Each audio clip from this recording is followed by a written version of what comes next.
semuanya, selamat datang dan selamat bergabung kembali di channel SR Zona. Pada kesempatan kali ini saya akan mengulas film berjudul Kuruti Atam yang dibintangi oleh Atharva, ditulis sekaligus disutradarai oleh Sri Ganesha dan dirilis pada tahun 2022. Kuruti Atam berkisah tentang seorang petugas rumah sakit pemerintah sekaligus pemain kabadi yang berupaya menuntut balas atas kematian sahabatnya. Berhasilkah ia dalam menjalankan misinya? Oke, tanpa berlama-lama yuk langsung saja simak, ini dia rangkuman alur cerita filmnya.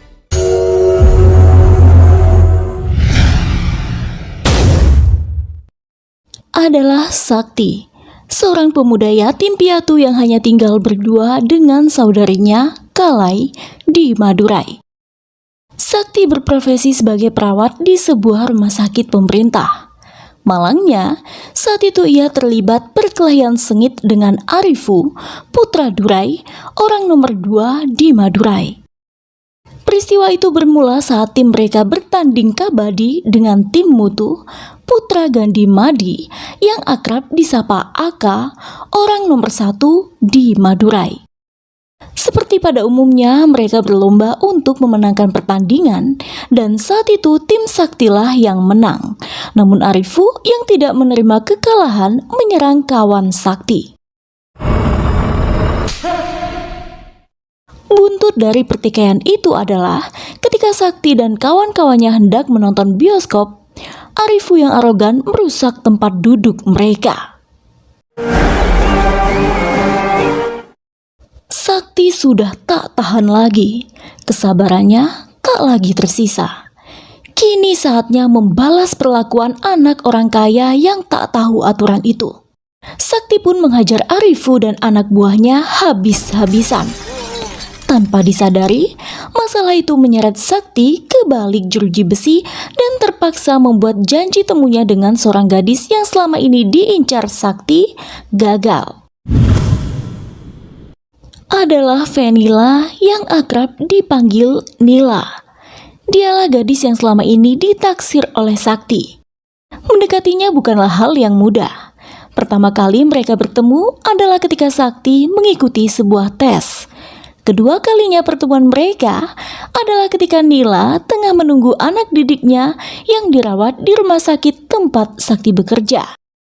Ya, Nila berprofesi sebagai seorang guru. Di rumah sakit itu pula Sakti menjalin pertemanan dengan seorang pasien kecil bernama Kanmani yang mengidap penyakit virus yang parah. Sebelumnya diketahui bahwa Kanmani adalah anak dari seorang mantan napi bernama Karna dan seorang ibu yang tunawicara. Setelah bertahun-tahun, hari itu Karna dibebaskan dan kembali pada keluarganya. Malangnya, sang anak Kanmani ditemui dalam kondisi tak stabil secara jasmani. Sebab itulah karena membawanya ke rumah sakit dan disitulah keluarga Kanmani mengenal Sakti sebagai perawat gadis kecil itu. Sakti tak hanya merawat Kanmani, namun ia juga membantu Karna menemukan sebuah pekerjaan. Menurut Karna, ia dijebak masuk ke dalam bui karena unsur politik serta atas dasar iming-iming uang dan hidup keluarganya akan terjamin jika ia mau menerima tuduhan palsu yang dilemparkan padanya. Nyatanya, janji manis itu menguap begitu saja, hingga beginilah nasib ia dan keluarganya.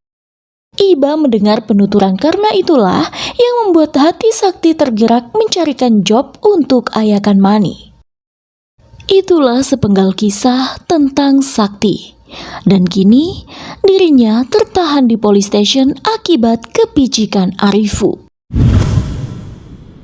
Ayah Arifu sendiri, Durai, diketahui baru saja selamat dari malapetaka di mana komplotan polisi menembaknya sebab Arifu diketahui telah melecehkan anak gadis seorang ACP bernama George. Sebab Durai tak beritikat baik, para polisi tersebut pun akhirnya mengambil jalan pintas menembaknya. Namun hal itu segera ditangani oleh Gandhi Madi, ibu Mutu yang merupakan don lokal selama 25 tahun terakhir ini, dan Durai adalah tangan kanannya. Kekuasaan dan kekayaan Madi bukan lagi menjadi rahasia bagi penduduk Madurai. Namun, setelah tahu alasan sebenarnya di balik penembakan Durai, Madi memutuskan hubungan dengan Durai selamanya, dan itu membuat Arifu kecewa. Begitulah sekelebat gambaran mengenai profil Durai dan Gandhi Madi. Di police station, 4 orang preman datang untuk mencelakai Sakti sebab telah menyerang Arifu. Beruntung Mutu tiba di waktu yang tepat, sehingga mau tidak mau 4 preman itu pun mundur teratur. Mutu memukuli Sakti karena hal yang sama telah berlaku pada Arifu. Sakti tak melawan, ia hanya bertanya, "Apakah kau akan diam saja ketika temanmu dipukuli?" Mutu diam. Kemudian Sakti melanjutkan ucapannya, "Hal itulah yang terjadi padaku." Mendengar pengakuan Sakti, Mutu menyampaikan pada ibunya, Madi, bahwa sebenarnya Arifulah yang salah. Akhirnya Sakti pun dibebaskan. Pemuda itu langsung mendatangi rumah Nila, tapi gadis itu mengusirnya. Usut punya usut, ternyata Nila memiliki trauma pada ayahnya yang bolak-balik singgah di penjara. Sikap holigan sang ayah pula lah yang akhirnya membuat ibu Nila celaka. Karena itu, ia enggan menjalin kedekatan dengan Sakti mengingat memiliki perangai serupa seperti sang ayah. Sementara itu, Arifu mengatur kepicikan dengan menjebak Sakti menggunakan ganja yang ditemukan ada di dalam lemari rumahnya.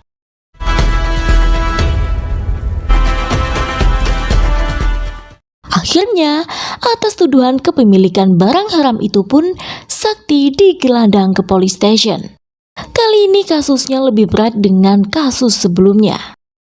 Kalai sampai menjual perhiasannya untuk menjamin kebebasan saudaranya, tapi hal itu tak cukup membantu. Sampai akhirnya seorang petugas yang bijak menyarankan Kalai untuk menemui Mutu, mengingat pemuda itu adalah anak penguasa wilayah tersebut. Pertemuan Kalai dan Mutu membuahkan hasil setelah mendapat persetujuan Madi. Hari itu, Mutu menemui Sakti di police station dan menyampaikan bahwa ia akan segera dibebaskan. Namun Mutu melarang Sakti bercerita kepada siapapun tentang hal ini dan memintanya bersikap layaknya musuh seperti sedia kala. Kebebasan Sakti hanya disambut oleh Kalai. Teman-teman sudah meninggalkan Sakti sebab takut terseret urusan dengan orang kaya serta penguasa. Sendiri membuat Sakti merasa sedih. Beruntung hidupnya yang sepi segera diisi dengan hadirnya Kanmani, gadis kecil pasien rumah sakit itu yang hobi merawat tanaman. Persahabatan mereka pun makin akrab. Selain itu, antara Sakti dan Mutu juga terjalin hubungan persahabatan secara sembunyi-sembunyi. Mutu tak ingin memantik amarah Arifu yang belum juga mereda terhadap Sakti jika Arifu tahu Mutu mulai berteman dengan musuhnya. Pada satu kesempatan, Sakti membeli 2 buah kemeja merah, di mana salah satu dihadiahkannya kepada Mutu. Hari pun berganti, waktu pun bergulir. Hubungan Sakti dan teman-temannya mulai membaik, begitu pula dengan Nila. Namun, tidak bagi Arifu. Seperti menabur garam di atas luka, Arifu kini mendendam tak hanya pada Sakti, namun juga Mutu.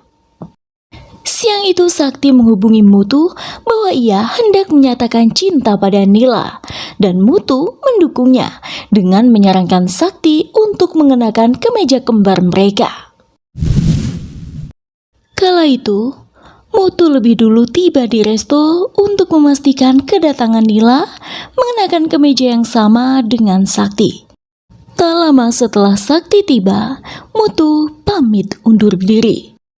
Namun apa yang terjadi selanjutnya? Beberapa preman datang menyerang Sakti. Perkelahian pun tak terhindarkan.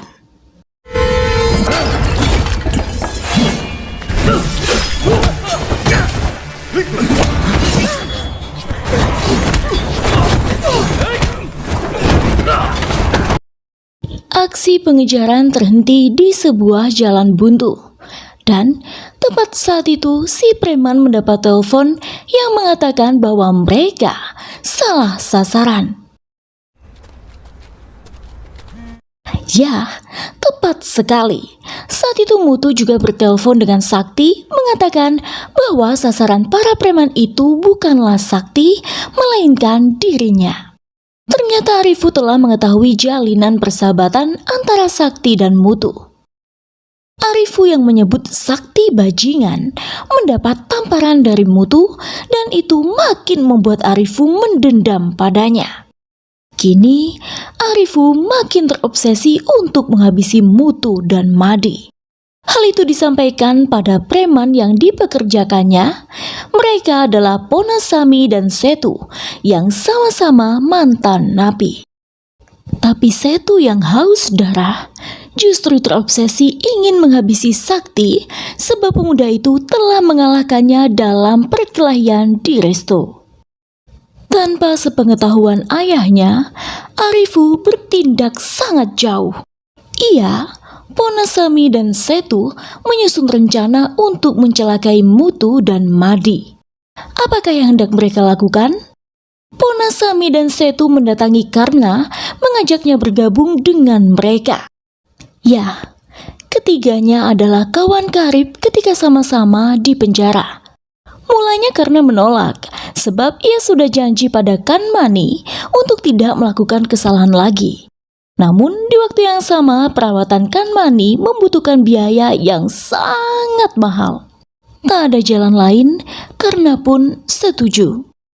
Kepada Sakti ia pamit hendak ke Chennai selama 2 hari untuk mendapatkan uang pengobatan bagi Kanmani.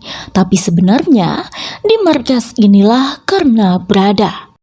Mereka merakit bom untuk diledakkan pada acara festival di mana saat itu Madi dan Mutu andil di sana. Tapi berhasilkah misi mereka?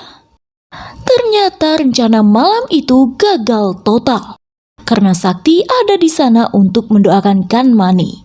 Hal itu diketahui karena saat Sakti menelponnya.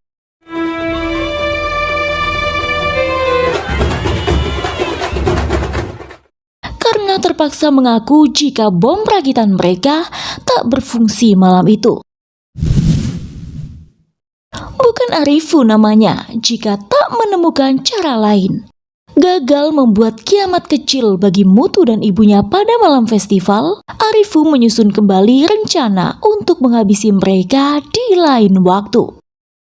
Setu serta beberapa anggota preman dikirim untuk menyerang Mutu dan Sakti yang saat itu berada di kedai.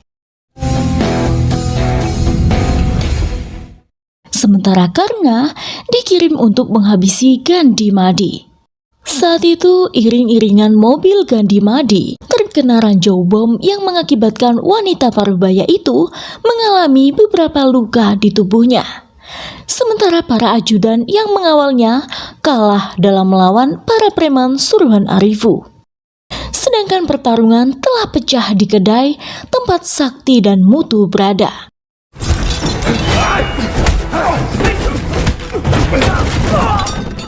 Pergulakan mereka terbawa hingga ke sebuah tanah lapang, di mana akhirnya di sanalah Mutu menghembuskan nafas terakhirnya.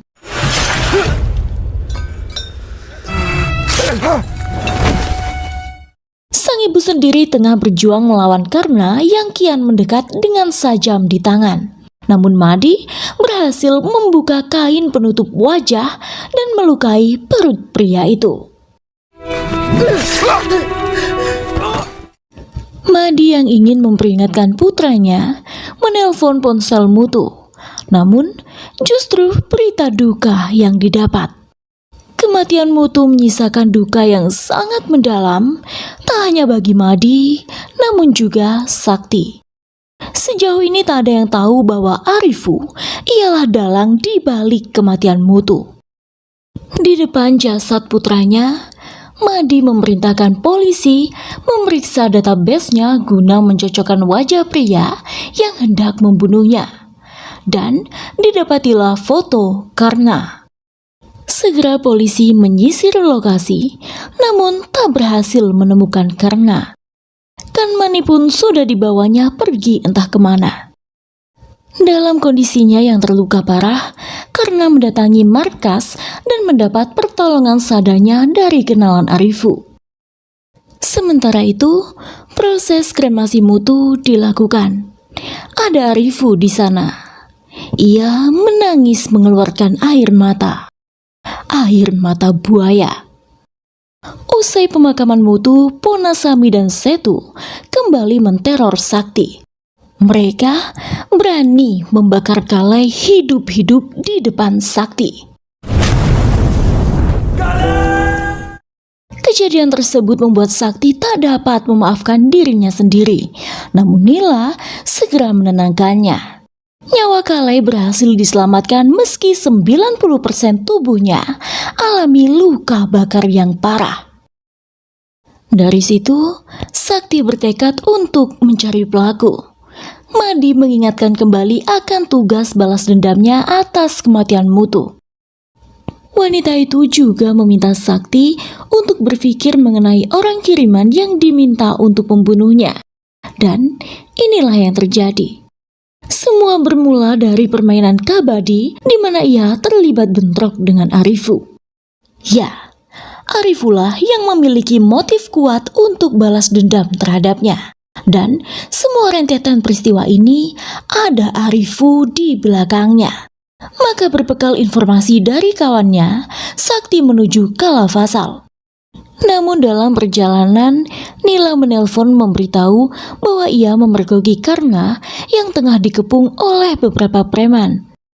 Beruntung Sakti datang di waktu yang tepat menyelamatkan Karna. Para preman yang ternyata anak buah Durai melapor bahwa Sakti terlibat dengan pembunuhan Mutu dan kini menuju arah Kalafasal. Menyusullah Durai ke sana hingga saat melewati gedung terbengkalai miliknya yang sudah 15 tahun tak terpakai, muncul niat Durai memeriksa. Dan tak sengaja ketika hendak mencoba senpi yang telah lama ia simpan di sana, pintu roboh dan menampakkan Arifu beserta yang lainnya.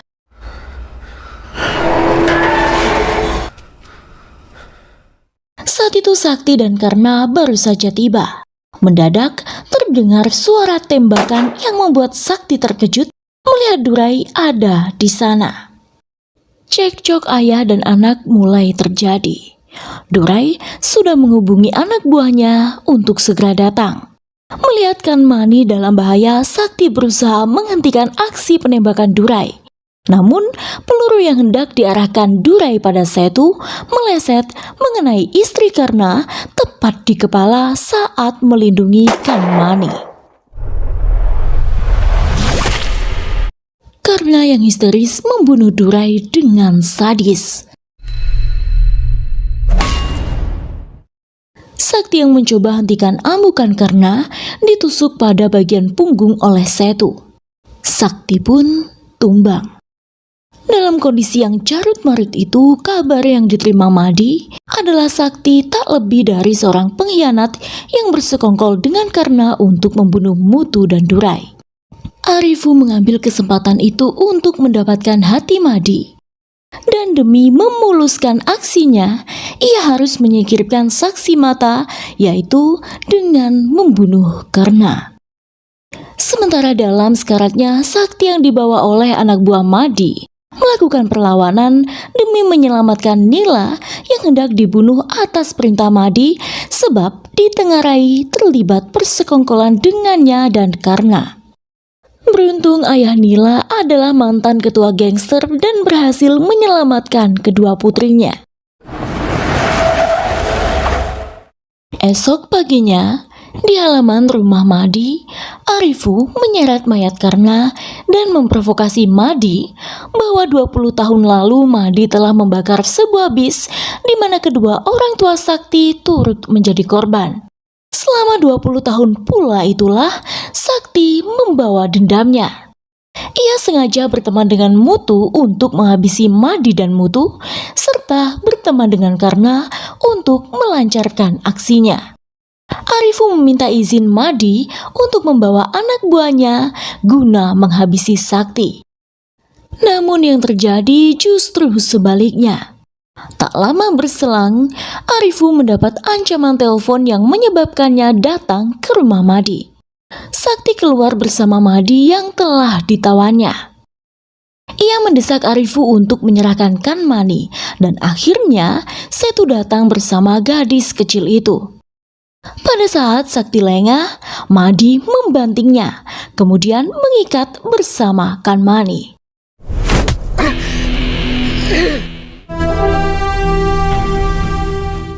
Untuk membalas dendam kematian putranya, Madi meminta Arifu segera membunuh keduanya.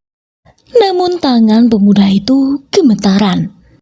Arifu tak cukup kuat memiliki nyali untuk membunuh.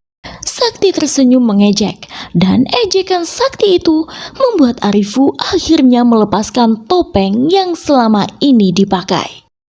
Kepada Sakti ia mengaku bahwa ialah yang telah membunuh Mutu, ayahnya, dan selanjutnya Gandhi Madi setelah ia membunuh Sakti. Tanpa disadari pengakuannya tersadap oleh handphone yang tersisip di saku kemeja Sakti yang terhubung langsung pada Madi. Sebelumnya Sakti mengatakan pada Madi bahwa ia akan membuktikan bahwa Arifu adalah dalang di balik semua kekacauan ini. Dan demikianlah Madi memerintahkan anak buahnya membunuh Arifu serta Setu. Perkelahian sengit pun tak terelakkan.